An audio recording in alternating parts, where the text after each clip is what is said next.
अयोध्या आया। श्री राम तथा लक्ष्मण ने पत्र को पढ़कर अनंग, लवण एवं मंदनाकुश के संग लक्ष्मण के 8 पुत्रों को स्वयंवर में भेजा। स्वयंवर में अनेक राजकुमार उपस्थित थे, परंतु अन्य समस्त राजकुमारों की उपेक्षा कर मंदाकिनी ने अनंग लवण की ग्रीवा में तथा चंद्रवक्रा ने मंदनाकुश की ग्रीवा में वरमाला डाली। ये देखकर उपस्थित अन्य नरपति तथा राजकुमार श्री राम के पुत्रों पर अत्यंत क्रोधित हुए तथा उनसे युद्ध करने को तत्पर हुए।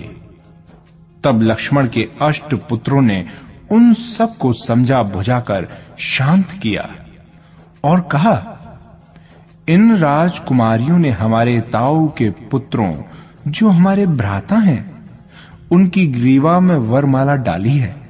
अतः ये दोनों रमणियां हमारी भावज हैं तथा मातृ तुल्य सम्मानीय हैं। नारियों से समागम की अभिलाषा तो अविवेकी पुरुष किया करते हैं, आत्म कल्याणार्थी तो नारियों से अपना चित्त ही फेर लेते हैं। इन दोनों भ्राताओं ने इन रमणियों से परिणय किया तो भला कौन सी महान विभूति प्राप्त कर ली। वे धन्य हैं जिन्होंने जिनेश्वरी दीक्षा धारण की। चारों गतियों में मनुष्य गति अत्यंत दुर्लभ है। यदि मनुष्य जन्म प्राप्त कर आत्महित नहीं किया तो मनुष्य जन्म व्यर्थ है। इस प्रकार की भावना चिंतवन कर वे 8 भ्राता संसार से उदासीन हुए। अयोध्या लौटकर उन 8 कुमारों ने पिता लक्ष्मण को प्रणाम कर कहा, हे देव, हमें जिनेश्वरी दीक्षा धारण करने की आज्ञा प्रदान करें। लक्ष्मण ने उन्हें हृदय से लगाकर कहा, हे पुत्रों, तुम्हें अभी से दीक्षा धारण करने की क्या आवश्यकता है? अभी तो तुम कैलाश के शिखर सदृश हेम रत्न के गगनचुंबी भव्य राजमहलों में सुखपूर्वक निवास करो, संसार के सुखों का उपभोग करो। ऐसे मनोहर सुखों को त्याग कर जिन दीक्षा धारण कर विषम भयानक वन में तथा गिरी के शिखर पर तुम कैसे रहोगे? तुम्हें अपनी माताओं को एवं मुझे दुखी छोड़कर जाना उचित नहीं। किंतु स्नेह वासना से रहित वे 8 कुमार कहने लगे, हे पूज्य तात, इस संसार में अनेक जन्मों में हमारे अनेक माता पिता हुए। अनेक बार सुंदर सौख्यपूर्ण राजमहलों में हमने निवास किया, किंतु आज तक हमारे भोगों की निवृत्ति नहीं हुई। स्नेह का बंधन आज तक शिथिल नहीं हुआ। ये स्नेह का बंधन ही नरक का कारण है।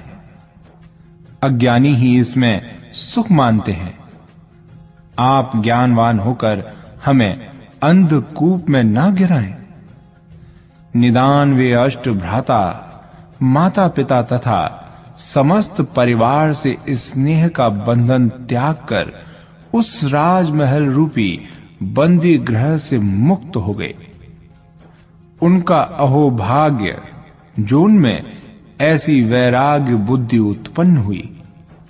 वे 8 भ्राता महेंद्रोदय उद्यान में गए तथा महाबल नामक मुनि के निकट समस्त परिग्रहों को त्याग कर निग्रंथ मुनि हो गए। तत्पश्चात उन्होंने दृढ़ तपश्चरण द्वारा समस्त घातिया कर्मों का क्षय किया। अध्यात्म योग से शुभाशुभ भावों का निराकरण कर क्षीण कयाशी होकर केवल ज्ञान की प्राप्ति की। अंत में उन्होंने अनंत चतुष्टय रूप सिद्ध पद प्राप्त किया। रतनपुर में सीता का भ्राता भामंडल सांसारिक भोगों में निरंतर आसक्त रहता था। वो चित्त में सदैव यही विचारा करता था, यदि मैं जिन दीक्षा धारण कर लूं तो मेरी पत्नियों का ये सौभाग्य रूपी कमल वन मुरझा जाएगा तथा उनके असह्य विरह से मेरे प्राणों का भी वियोग हो जाएगा। अतएव अभी कुछ काल तक राज सुख का उपभोग कर लूं, तदुपरांत आत्म कल्याण करूंगा। यद्यपि ये विषय भोग अत्यंत दुर्निवार तथा पापों को उत्पन्न कराने वाले, तथापि मैं ध्यानाग्नि से उन्हें क्षण मात्र में भस्म कर दूंगा। इस प्रकार भामंडल ने अपनी आयु के सैकड़ों वर्ष निरंतर सुख भोग में एक मुहूर्त के समतुल्य व्यतीत कर दिए। एक दिवस पर अपने राजमहल के सप्तम खंड पर जब शयन कर रहा था, तब अकस्मात वज्रपात यानी बिजली गिरने के कारण तत्काल उसकी मृत्यु हो गई। किसी समय उसने सुपात्र को दान दिया था, जिसके प्रभाव से उसे उत्तम भोग भूमि में स्थान प्राप्त हुआ। शास्त्रकारों ने कहा है कि आयु का कोई विश्वास नहीं, न जाने कब किस निमित्त से किसकी मृत्यु हो जाए। अतएव प्राणियों को चाहिए कि जिस समय उनकी वैराग्य भावना का उदय हो, उसी समय आत्म कल्याण में प्रवृत्त हो जाएं। एक समय हनुमान अपनी अनंग कुसुमादि रानियों को संग लेकर अकृत्रिम चैत्यालय की वंदना करने गए। चैत्यालय की वंदना कर सुमेरु की प्रदक्षिणा दी एवं भरत क्षेत्र की ओर वे लौटे। सूर्यास्त होने पर सुरदुदुम्भी नामक पर्वत पर उन्होंने अपना शिविर स्थापित किया। उस रात्रि को आकाश से हठात एक तारा टूटकर नीचे गिरने लगा। ये देखकर हनुमान चित्त में विचारने लगे, हाय, इस संसार में ज्योतिषक देव भी काल के वश में है।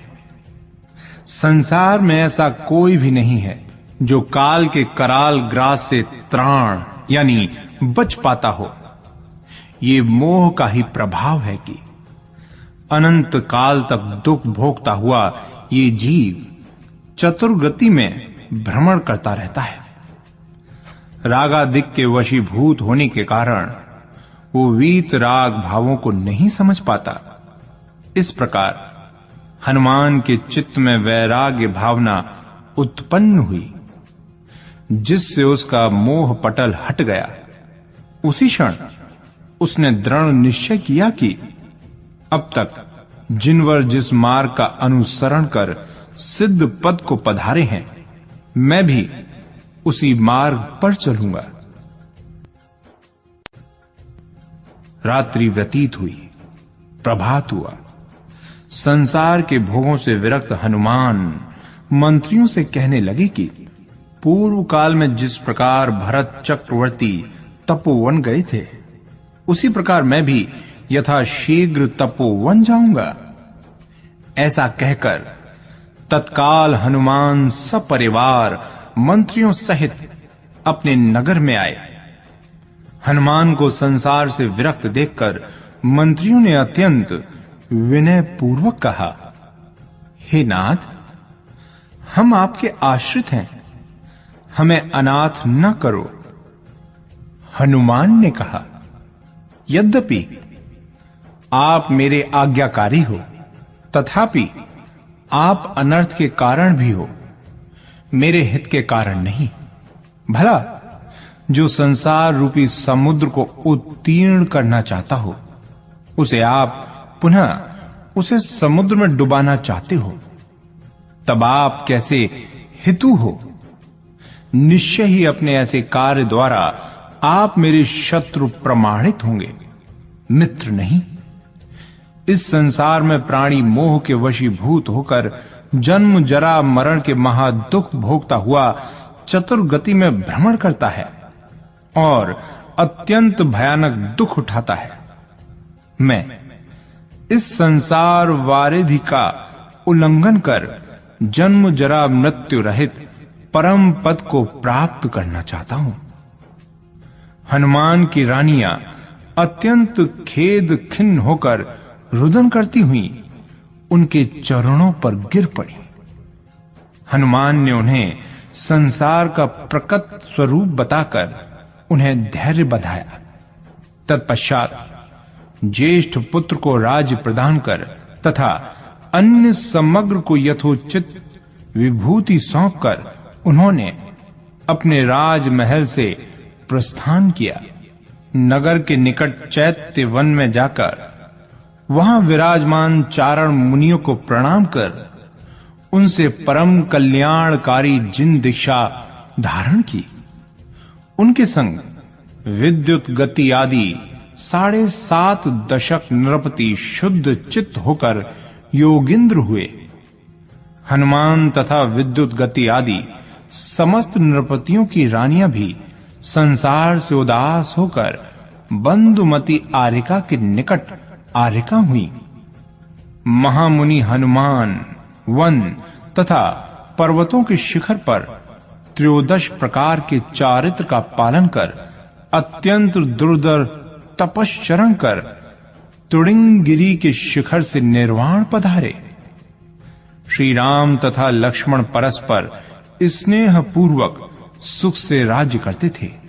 वे कभी राग क्रीड़ा, कभी जल क्रीड़ा तथा कभी वन क्रीड़ा आयोजित कर समग्र आत्मीय जनों का चित्त मोह लेते थे। पूर्व पुण्य के प्रभाव से वे इंद्र के सदृश सुख भोगते थे। गृहस्थाश्रम के नियमों का विधि पूर्वक पालन कर साधु तपस्वियों की भक्ति करते थे। न्यायानुकूल राज्य कर प्रजा का पुत्रवत पालन करते थे। जब श्री रामचंद्र ने ये सुना कि हनुमान मुनि हो गए हैं तथा लक्ष्मण के अष्ट पुत्रों की जिन दिशा धारण करने का ध्यान उनके चित्त में आया है, तब वे किंचित चिंतित होकर कहने लगे, अहो, इन्होंने मनुष्य भव के क्या सुख भोगे। ऐसी अल्प वय में भोगों को त्याग कर योग धारण किया, ये अद्भुत आश्चर्य है।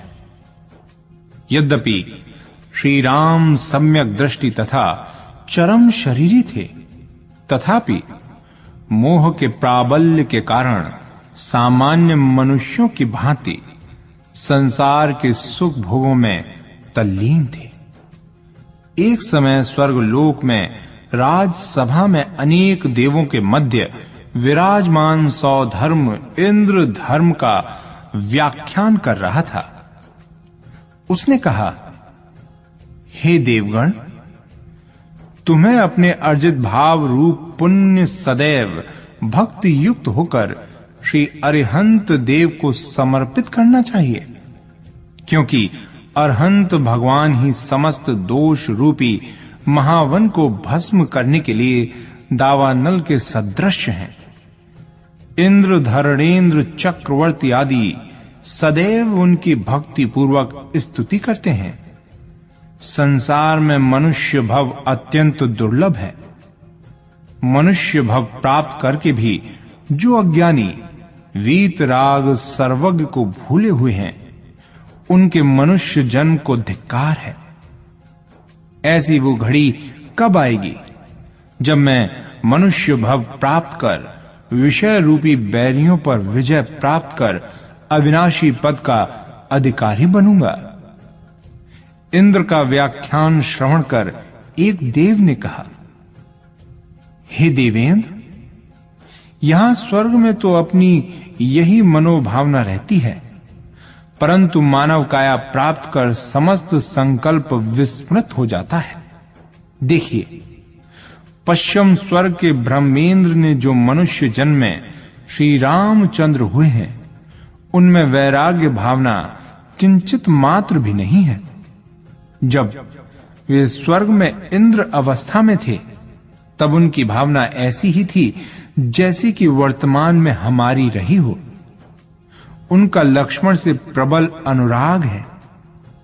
वो लक्ष्मण को क्षण भर के लिए भी बिना देखे विकल हो जाते हैं। वे लक्ष्मण से एक क्षण के लिए भी विलग नहीं हो सकते। इंद्र ने कहा, कर्मों की ऐसी ही विचित्रता है। बड़े बड़े बुद्धिमान भी इनकी प्रबलता से मूर्ख सिद्ध हो जाते हैं। हे देवों, जिस श्री रामचंद्र ने अपने संपूर्ण पूर्व भवों को अपने कर्णों से सुना, केवली के मुख से अपना चरम शरीरी होना भी सुना, वही श्री रामचंद्र कर्मों की ही प्रेरणा से आत्महित करने में आज कितने अक्षम हैं। वे सांसारिक विषय भोगों में तल्लीन हो रहे हैं। ये सत्य ही कहा गया है कि जीवों के लिए स्नेह का बंधन अति प्रबल सिद्ध होता है। रत्नचूल तथा मृगचूल नामक दो देवों ने बलभद्र तथा नारायण यानी श्री राम तथा लक्ष्मण के प्रगाढ़ स्नेह की परीक्षा करने के हेतु परस्पर विचार विमर्श किया। उन्होंने सुन रखा था कि श्री राम का लक्ष्मण पर इतना स्नेह है कि उसे देखे बिना वे क्षण मात्र भी नहीं रह सकते।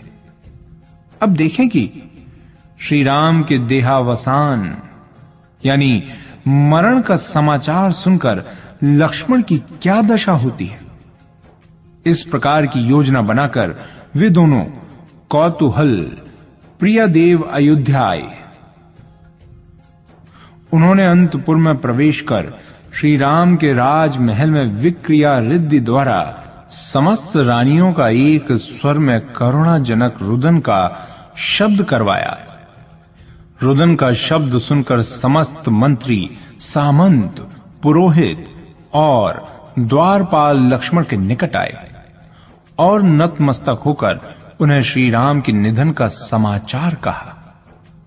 उन्होंने कहा, हे नाथ, श्री राम परलोक सिधार गए। इतना सुनते ही हाय हाय भी आधा ही कहकर लक्ष्मण ने तत्काल प्राण त्याग दिए। केवल उनकी अचेतन काया पड़ी रह गई। भ्राता की मिथ्या मृत्यु के वचन रूपी बाण से बिंधा लक्ष्मण को चैतन्य रहित देखकर दोनों देव अत्यंत व्याकुल हुए। वे परस्पर कहने लगे, इनकी मृत्यु इस भांति ही होनी थी। ऐसा कहकर पश्चाताप करते हुए वे अपने स्थान को चले गए। लक्ष्मण की प्राण रहित मनोहर देह को देव भी अधिक समय तक नहीं देख सके। लक्ष्मण की समस्त पत्नियां उन्हें अचेतन समझकर विविध प्रकार से मनुहार करने लगी।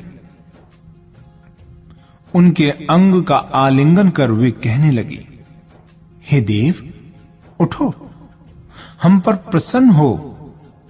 वीणा, बांसुरी, मृदंगा, विविध प्रकार के वादित्रों की मनोहर ध्वनि से मानो वे प्राण प्रिय को रिझाने लगी, परंतु उनके समस्त प्रयत्न व्यर्थ हुए।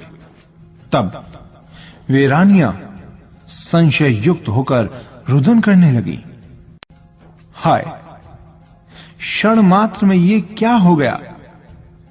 लक्ष्मण की अचेतना का संवाद श्रवण कर श्री रामचंद्र, जो कि जीवित थे, तत्काल मंत्रियों को लेकर लक्ष्मण के राजमहल में आए। सद्य छिन्न वृक्ष की भांति लक्ष्मण को धाराशायी देखकर वे कहने लगे, क्या हुआ? आज लक्ष्मण अकारण मुझसे क्यों रूठ गया? सदैव आनंदित तथा प्रसन्न रहने वाला आज विषाद युक्त क्यों है? इस प्रकार के अनेक संकल्प विकल्प करते हुए श्री राम ने लक्ष्मण की देह को उठाकर वक्ष से लगा लिया। यद्यपि लक्ष्मण के निर्जीव होने के समस्त लक्षण स्पष्ट दृष्टि गोचर हो रहे थे, तथापि तीव्र मोह के उदय से श्री राम उन्हें मृत नहीं समझ पा रहे थे। वक्र ग्रीवा, श्वासोच्छ्वास रहित स्थिर नेत्र लक्ष्मण को निहार कर श्री राम अत्यंत खेद खिन्न होकर मूर्छित हो गए। चेतना लौट आने पर पुनः वो विलाप करने लगे। लक्ष्मण का इस प्रकार मरण देखकर अनंग, लवण एवं मंदना कुश चित्त में विचारने लगे कि धिक्कार है। इस असार संसार को, इस नश्वर काया के सदृश क्षण भंगुर अन्य क्या है जो निमिष मात्र में ही विनाश को प्राप्त होता है। विद्याधरों द्वारा भी अजेय वासुदेव लक्ष्मण क्षण मात्र में काल के गाल में समा गए। हमें भी इस विनश्वर काया तथा अस्थिर राज्य वैभव में फंसे रहने से भला कौन सी सिद्धि प्राप्त होगी। इस प्रकार दोनों भ्राता संसार के भोगों से विरक्त होकर पिता श्री राम के चरणों में प्रणाम कर महेंद्रोदय उद्यान में गए तथा अमृतेश्वर मुनि की शरण में निग्रंथ मुनि हो गए। अनंग, लवण तथा मंदना कुश के दीक्षा धारण कर लेने पर प्रजाजन अत्यंत व्याकुल हुए। वे कहने लगे, अब हमारा रक्षक कौन है? पुरुषोत्तम श्री राम तो अनुज के निधन रूपी शोक के भंवर में उलझे। उन्हें अपने पुत्रों के वानप्रस्थ तक की भी कोई सुधि नहीं है। राज्य, पुत्रों तथा समस्त रानियों से भी लक्ष्मण इन्हें अत्यधिक प्रिय थे। ये कर्मों की बड़ी विचित्रता है। संसार का ऐसा स्वरूप देखकर ज्ञानी जीव उससे उदासीन होकर वैराग्य को प्राप्त होते हैं। लक्ष्मण अर्थात नारायण के मरण से समस्त प्रजाजन अत्यंत व्याकुल हुए। विशाल्यादि उनकी रानियां करुणाजनक विलाप करने लगी। युग प्रधान श्री राम तीव्र मोह के वशीभूत कभी लक्ष्मण की मृतक देह को हृदय से लगाते, कभी मस्तक चूमते, कभी वस्त्राभूषण पहनाते, कभी लेकर बैठ जाते, कभी भोजन का ग्रास मुख में देने की चेष्टा करते, तो कभी उस पर सुगंधित द्रव्यों का लेप करते थे। वे लक्ष्मण की देह को क्षण मात्र भी विलग नहीं करते थे। उनकी देह को अपने कंधे पर उठाकर वे इधर उधर भागते फिरते थे। इस प्रकार श्री रामचंद्र विवलों सदृश चेष्टा करते हुए अनुज को मधुर शब्दों से संबोधित कर उसे मनाने का प्रयत्न करते थे। सबने अनेक प्रकार से उन्हें समझाया कि लक्ष्मण अब जीवित नहीं रहे, परंतु श्री राम किसी का भी परामर्श नहीं मानते थे। यदि कोई उनसे कहता कि लक्ष्मण का निधन हो गया है, तब श्री राम क्रोधवश उससे कहते, तेरे भ्राता का देहांत हो गया होगा या तेरे ही किसी हितु का परलोक गमन हो गया होगा। मेरे अनुज का निधन नहीं हो सकता। लक्ष्मण के निधन का वृतांत सुनकर विभीषण, विराधित, सुग्रीव आदि सब परिवार अयोध्या आए। श्री राम को प्रणाम कर वे उनके समीप पृथ्वी पर बैठ गए। विभीषण ने अनेक प्रकार से श्री राम को समझाया। उन्होंने कहा, अनुज के निधन का शोक दुर्निवार है, परंतु ज्ञानी जन कभी शोक नहीं करते। ये मनुष्य देह तो जल के बुलबुले के सदृश क्षण भंगुर है। जिसने जन्म लिया उसका निधन अवश्य होता है। हे प्रभु, अब लक्ष्मण की मृतक देह त्यागिए। परंतु प्रबल मोह के उदय से श्री राम ने लक्ष्मण की मृतक देह का त्याग नहीं किया। सुग्रीव आदि समस्त नृपतियों ने उनसे विनय की, हे पुरुषोत्तम, अब वासुदेव की देह का अग्नि संस्कार करो।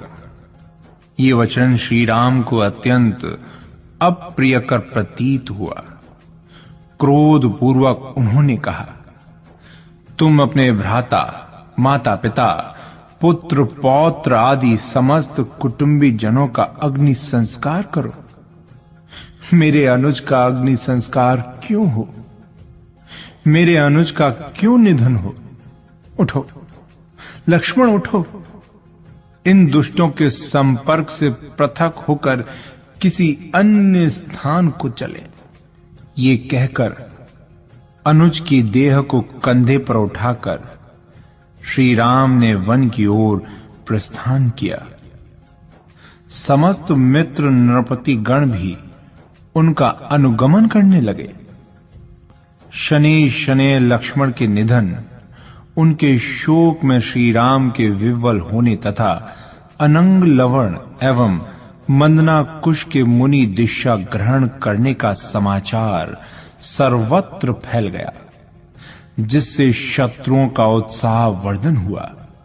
शंभुक, जिसका लक्ष्मण ने वध किया था, उसका भ्राता सुंदर तब इंद्रजीत के पुत्र वज्रमाली के निकट आया और उससे कहने लगा, रघुवंशियों से मेरी शत्रुता है। लक्ष्मण ने मेरे बाबा एवं दादा दोनों को युद्ध में निहत कर पाताल लंका का राज्य विराधित को प्रदान कर दिया था। हनुमान, जिसने श्री राम से मित्रता की थी, उन्होंने समस्त राक्षस द्वीप को उजाड़ दिया था। लक्ष्मण को युद्ध क्षेत्र में ही चक्र रत्न प्राप्त हो गया था, जिससे राक्षस वंशियों के अधिपति दशानन का वध हुआ था। अब काल चक्र से लक्ष्मण का निधन हो गया है। वानर वंशियों, जो कि लक्ष्मण के भुज बल पर गर्व से मदोन्मत्त हो रहे थे, उनका मनोबल टूट चुका है। अब वे सर्वथा असहाय तथा निर्बल हैं। एकादश पक्ष की अवधि व्यतीत होकर द्वादशवां पक्ष प्रारंभ हो गया है, किंतु अभी तक श्री राम अपने भ्राता लक्ष्मण को अपने कंधे पर उठाए उन्मत्त से भटक रहे हैं। वे अनुज के शोक रूपी दलदल में ऐसे फंसे हैं कि उसमें से निकलने का सामर्थ्य भी उनमें शेष नहीं है। अतएव श्री राम से प्रतिशोध लेने का ये सर्वोत्तम अवसर है। शंभुक के भ्राता सुंदर का परामर्श श्रवण कर इंद्रजीत का पुत्र वज्रमाली क्रोध से प्रज्वलित हो उठा तथा अपनी सेना एकत्र कर उसने अयोध्या पर आक्रमण के लिए प्रस्थान किया। शत्रु सैन्य समीप आया लगकर श्री रामचंद्र अनुज लक्ष्मण की मृत देह को कंधे पर उठाए हुए एक ही भुजा से धनुष बाण धारण कर उन शत्रु विद्याधरों से युद्ध करने निकले। इसी समय सेनापति कृतांत वक्र तथा जटायु के जीव, जो कि चतुर्थ स्वर्ग में देव हुए थे, उनके आसन कंपायमान हुए। दोनों को अवधि ज्ञान से ज्ञात हो गया कि प्रभु श्री राम इस समय संकटापन्न स्थिति में है। कृतांत वक्र के जीव ने जटायु के जीव से कहा, हे मित्र, मैंने जिन दिशा धारण करते समय श्री राम को वचन दिया था कि संकटावस्था में आपका उचित मार्गदर्शन करूंगा, तुम भी जटायु की पर्याय में उनके स्नेह पात्र रहे हो। अतएव अब हमें तत्काल अयोध्या चलना चाहिए। तुम शत्रुओं की सेना में प्रवेश कर उनके योद्धाओं की मति का हरण करो एवं मैं श्री राम के समीप जाकर उन्हें धैर्य बंधाता हूं। जटायु के जीव ने शत्रु सेना में ऐसी विक्रिया उत्पन्न की कि शत्रु पक्ष को अयोध्या पर विजय प्राप्त करना असंभव प्रतीत होने लगा। फलस्वरूप समस्त शत्रु सेना पलायन को उद्यत हुई, परंतु उस विक्रिया के कारण उन्हें पलायन करने का भी कोई मार्ग सूझ नहीं पड़ा। कुछ काल पश्चात देव ने उन्हें अपनी विक्रिया के बल से दक्षिण दिशा की ओर का एक मार्ग दर्शाया शत्रु सैन्य